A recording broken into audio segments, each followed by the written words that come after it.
Madrid, 2003.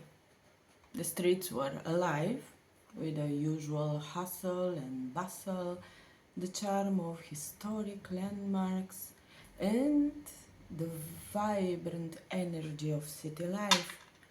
But beneath all that, something dark was taking shape. A chilling story that would shock the nation and haunt his memory. Tonight, we are unraveling the twisty tale of Alfredo Galán. You may not recognize his name right away, but his chilling nickname, the playing card killer, is one you will not forget. Imagine walking through life as you always do, just boarding a bus, enjoying a quiet evening at a local bar, simply strolling with a loved one, and suddenly finding yourself at the mercy of a faceless predator. Alfredo Galán was that predator, armed with a Tokarev pistol and an unsettling sense of calm as he carried away his crimes. But why? What drove this man, a former soldier, to meticulously plan and execute 6 murders in cold blood, leaving playing cards at some of his crime scenes? What was he trying to tell us, and where were we in that moment? Were we are listening? To understand Alfredo Galán, then sent into all this darkness, I think that we need to take a little bit a closer look to his life. He was born on 22 of December 1977 in an industrial town of Puertolano in Spain, and he just grew up in a modest household. Those who knew him, though, described him as an introverted and quiet child. At school, he was not exceptional, he was not the worst, he was not disruptive, just the average child who just blended into the background. But beneath this seemingly ordinary exterior lay the seeds of the very troubled future.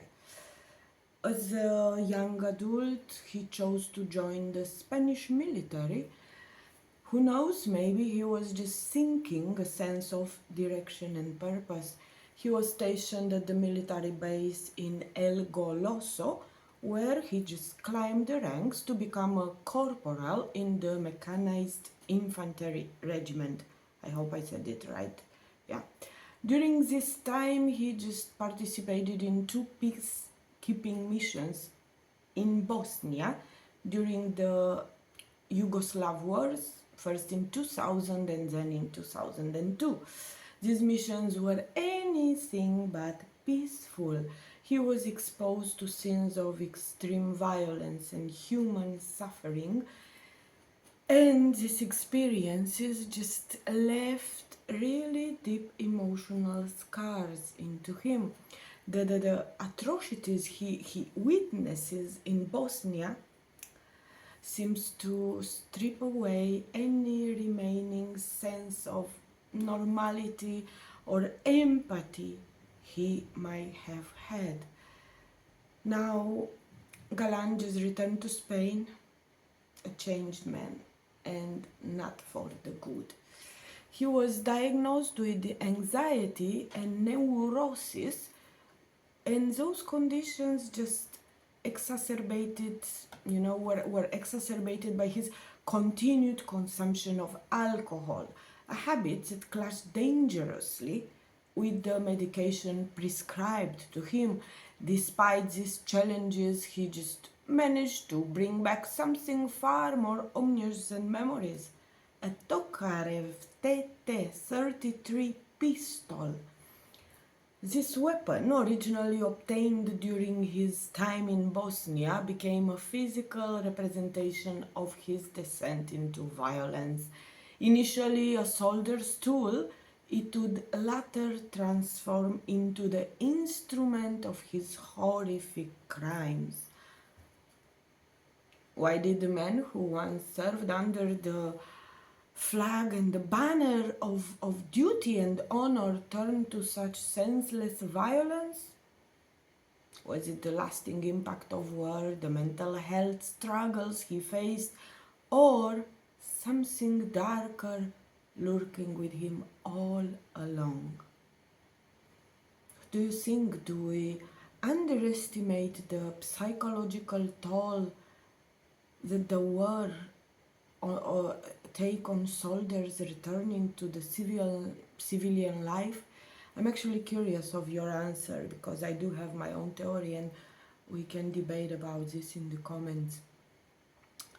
Now we get to the moment when, of course, unfortunately, the crimes begin. January 24, 2003, Madrid. Just imagine a quiet afternoon in the Chamber District. Juan Francisco Ledesma was in his building's lobby, focused on feeding his 2-year-old son. Suddenly, Alfredo Galán entered the building. Without hesitation, Galán ordered Ledesma to kneel. His voice was calm, his demeanor unnervingly composed. Then, without a second thought, he pulled the trigger. A single shot to the head ended Ledesma's life in an instant.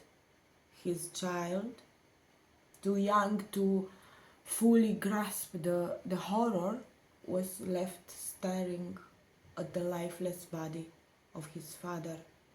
Can you imagine the sheer terror and confusion? This moment, a father's life taken before his child. This is what set the tone for what was to come. Less than 2 weeks later, Galán struck again. This time, his target was Juan Carlos Martín Estacio, a 28-year-old airport cleaner waiting at a bus stop in Barajas. It was here that Galán introduced, for the first time, what would become his infamous signature. After shooting Estacio, he just left behind a playing card, the Ace of Cups. Why did he choose a card? Was it a message, a twisted form of self-expression, or simply just his own way claiming his crimes? Whatever the reason, this small detail added an unsettling layer of mystery, one that would puzzle investigators and haunt the public for the months that came. By now, it was clear that Galán's actions weren't random outbursts of violence. They were calculated, deliberate, and cold. And yet, there was no pattern to his victims.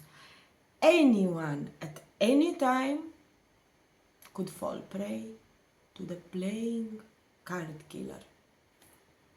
Over the next few months, Galán continued his terrifying spree, escalating the fears that gripped communities across Madrid. His third attack occurred in Alcalá de Henares, just a quiet suburban area where life's simple routines were suddenly shattered. Galán entered the bar Rojas on Calle Rao Alberche, a local gathering spot, and without no warning began shooting. His victims include 18-year-old Miquel Jiménez Sanchez, who was helping his mother in the bar, and 57-year-old Juana Dolores Uclas Lopez a neighborhood resident just stopping by for a brief chat. Unfortunately, her last. Both were killed instantly. The bar's owner, Teresa Sanchez Garcia, was severely injured after being shot multiple times, but she miraculously survived. Unlike his previous crime scenes, Galán left no playing card behind, a detail that only deepened the confusion surrounding his motives. A few weeks later, he struck again, this time in Tres Cantos. Santiago Eduardo Salas, a 27-year-old Ecuadorian man, became his next victim. Galán approached Santiago and his girlfriend, Anahid Castillo, without hesitation. He shot Santiago in the face, leaving him critically injured, and then turned the gun on Anahid. However, luckily, the weapon jammed, allowing her to escape. Before fleeing the scene, Galán dropped two of cops playing cards near the wounded Santiago. The card's presence only added to the sinister and theatrical nature of his crimes. This was what started to cement his reputation as the playing card killer. His next victims was a Romanian couple in Argata del Rey. On March 18, 2003, Galán targeted Gheorghe and Doina Magda while they were out walking. Gheorghe was shot in the head and died instantly, while Doina attempted to shield herself but was fatally wounded after being struck by 3 bullets, 2 of which hit her head. She succumbed to her injuries 2 days later. Near their bodies, Galán left the 3 and 4 of cups, adding to his chilling signature. What made Galán's attack so terrifying was their complete unpredictability. His victims ranged in age, background, circumstances. There was no pattern, no logic to explain who might be the next one. This randomness paralyzed communities with fear. Who could feel safe when anyone could become the next target? Ordinary moments like waiting for a bus, visiting the neighbor bar, suddenly carried the weight of dread. Galán's actions turned the mundane into the menacing, leaving investigators scrambling to understand the mind behind the chaos. Have you ever wondered what drives a person to just kill like this without discrimination? It is power, control, just sheer apathy toward human life, or what? I mean, what? In July 2003, a visible drunk and seemingly consumed by his own actions, Alfredo Galán walked into a police station in Puertolano and made a shocking declaration. I am the playing card killer. Of course, the officers at first just dismissed him as just another drunk guy seeking attention. But as he continued to speak, their skepticism turned into alarm. Galán just revealed details that had never been shared with the public. He described the blue dot drawn on the back of the playing card left at certain crime scenes and recounted the exact position of his victims' bodies, details that only the real killer could have known. These revelations left no doubt. The man standing before them was the predator they've been hunting for months. Galán's confession sent shockwaves through the police force and the public. Why would a man who had eluded capture so effectively chose to confess? Was it remorse, a moment of weakness, or something far more calculated? In the following weeks, the answers became even shadier. In court, Galán retracted his confession, claiming he had been coerced into admitting guilt by two neo-Nazis who had threatened his family.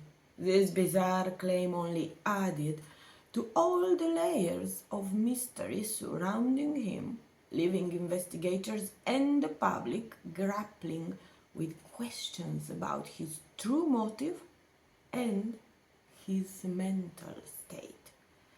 I mean, why did he confess? Did the weight of his actions finally crush him?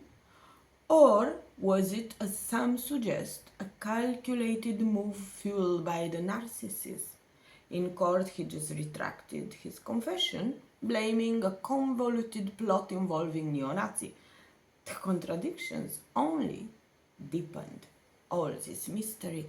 But there is another very interesting thing to take in consideration. In Madrid, in 2003, the crime scene was on a rise. Actually, the police was acknowledging that in that year, in those years, they had a crime every 3 days, and it was a little bit too much of chaos and panic, and a lot of crimes were happening to less police to take care of all this. So another thing that is very interesting is that from all the investigations that I've done and all the research that I've did about Alfredo Galán, it seems that actually if he would not have turned himself in, it would have been extremely difficult to be caught. One case was taken care by the police from one part of the city. Another case was taken care by the Guardia Civil, which is another like another section of the police. So his cases were a little bit splitted between different police sections who had no contact or way too little contact between themselves at that time, and another part of the police as well, like Guardia Civil, who is a different department, yeah, if we look the big picture. So I really don't understand. Of course, I'm very happy that he turned himself in. Don't get me wrong, but I am trying to understand what was actually into his brain. I mean, the alcohol took over the rational, or maybe he just realized what he was doing, and it was his own way of asking to be stopped of killing more, or indeed it would have been his narcissist part just saying, oh, you were not capable of catching me, so here I am, just I come to tell you what I've done, to just throw it into your face, something like this. I mean, I kept thinking about this ever since I've watched all the Netflix documentary about this. I read a ton about this case, and I still could not come up with the answer. I cannot say conclusion, but with an answer. I mean, while, yes, of course, again, I am extremely happy that he turned himself in, and like this, he just put a stop on all these killings. But on the other hand, when you see a killer that I think he knew that it was not so easy to be caught. Actually turn himself in, especially there was another very important thing which made him feel even more confident. The survivors, so the two women, actually gave the details to the police, and the police draw sketch, the profile, his profile, but this was very far away from Alfredo Galán. The sketch drawn by the police had was very far away from how Galán was looking, yeah. So it is said that he saw this showed on the national TV, and actually was feeling, like proud and cocky, on this matter. So all these things are adding to the why he did this. Would be very interesting, especially, and you will see in a moment, especially for understanding the future, will be very, very, very interesting to know the real answer. I don't think we will ever know, we can all just speculate about it, but would be a very good hint for the future, and not a very far away future, like you will learn now in the next, literally in the next minutes. So in 2005, he was sentenced to 142 years and 3 months in prison. But here comes the big but. Under Spanish law, his actual time behind bars would not exceed 25 years. His crimes had shocked the nation, and his trial was one of the most closely followed in Spain at the time. During the proceedings, forensic experts just painted a deeply unsettling picture of his psychic. He was diagnosed with narcissism, with sadism. He was described as someone entirely detached from empathy and only driven by a disturbing need for control and recognition. Yet, despite his cruel and calculated murders, he presented himself as a man of an unusual politeness, addressing his victims with calm, even in courtesy, telling them nice words before killing them. Witnesses vividly recalled this unnerving contradiction. A predator who insisted on good manners even as he carried out unspeakable acts of violence. His confession played a very important role in securing his conviction. Galán's details recounting of the crimes, including specifics like the blue dot on the back of the playing cards and the precise position of the victims, left no doubt that he was the one. However, his behavior during the trial just added even more things to this case, to the complexity of this case. At one point, he just retracted the confession, claiming he had been coerced, like I was saying, by a group of neo-Nazis into admitting to the murders. He was innocent. He had nothing to do. This bizarre claim was just dismissed by the court as so many pieces of evidence just tied him directly to the crimes, including the ballistic matches to the Tokarev pistol he brought back from Bosnia, clothing fibers found at crime scenes, the identification made by the surviving victims. In addition to the prison sentence, the court ordered Galán to pay over 6,100 euro in compensation to the families of his victims and to the survivors, to the survivors of his attacks. Of course, we all know this is something that will never happen, yeah? Unfortunately. So, despite the overwhelming evidence and the weight of his sentence, Galán just remained a figure of intrigue and controversy. Reports from the prison where he was held indicated that he maintained his composure and politeness even behind bars, and everybody was just stunned. Nobody could understand him.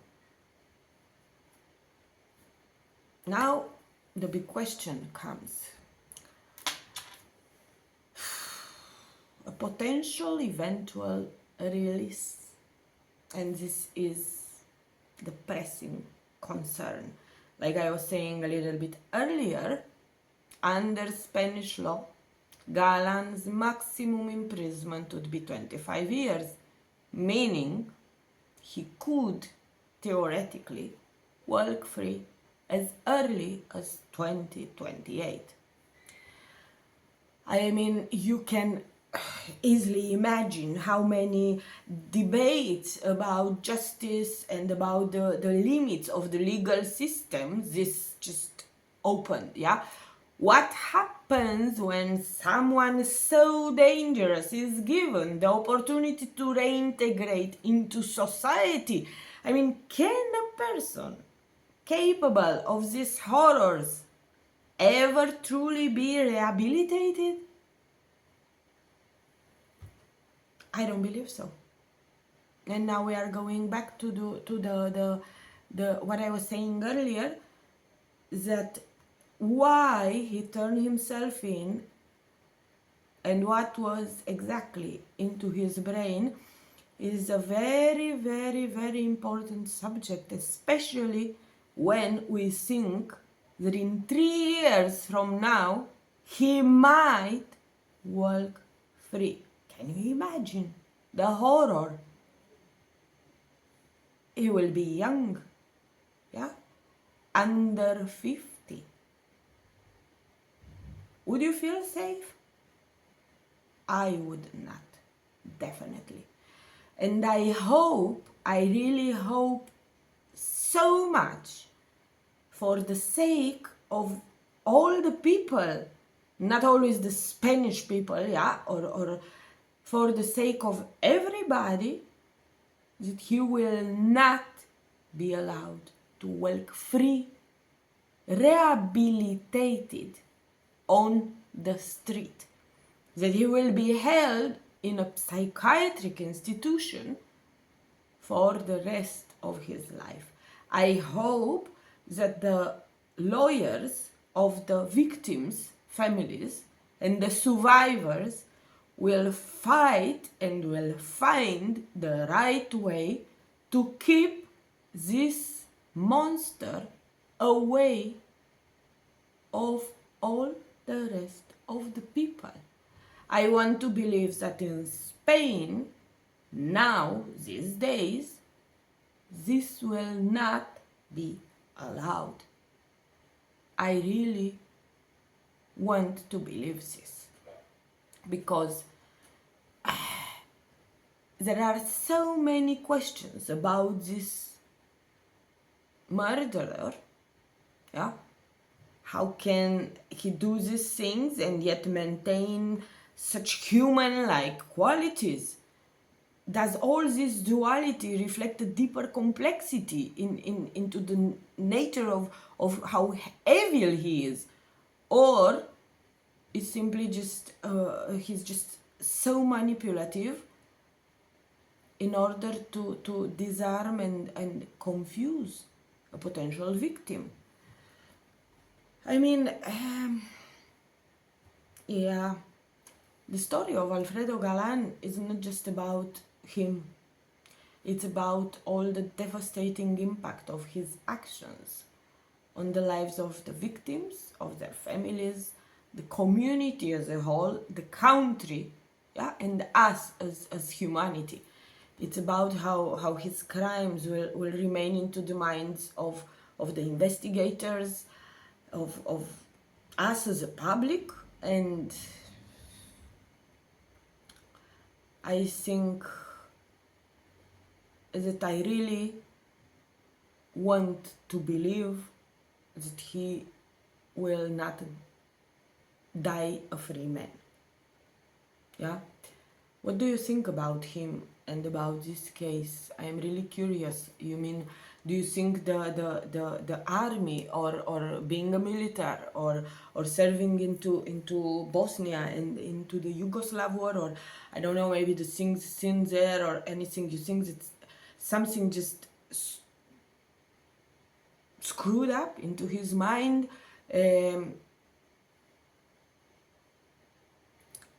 And it found such a fertile, already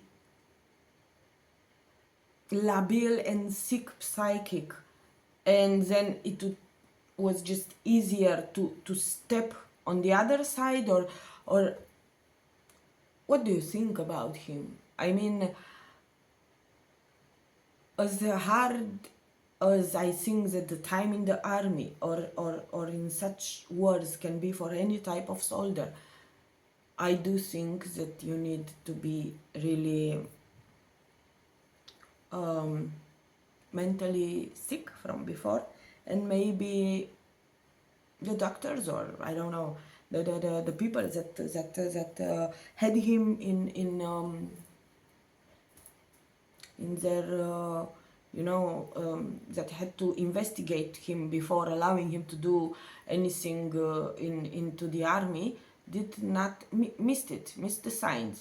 This is what I think. I think he already had these urges inside of him, and this is why he just looked for the excuses maybe into his brain that he's allowed to do that maybe into his sick brain he was thinking that if he was allowed to do it into the war, nobody can stop him into the normal world. No? What do you think? I really am extremely curious, and I hope you will leave me your messages into the comment section. I am Cataleya Noir, and I thank you for joining me today here. Don't forget to like, comment, subscribe, as I am gonna continue posting mysteries and murderers and a lot more. Until next time, just stay curious, but the most important, stay safe. Thank you so much for your time, and hopefully you are still here with me now when I'm saying goodbye. Thank you.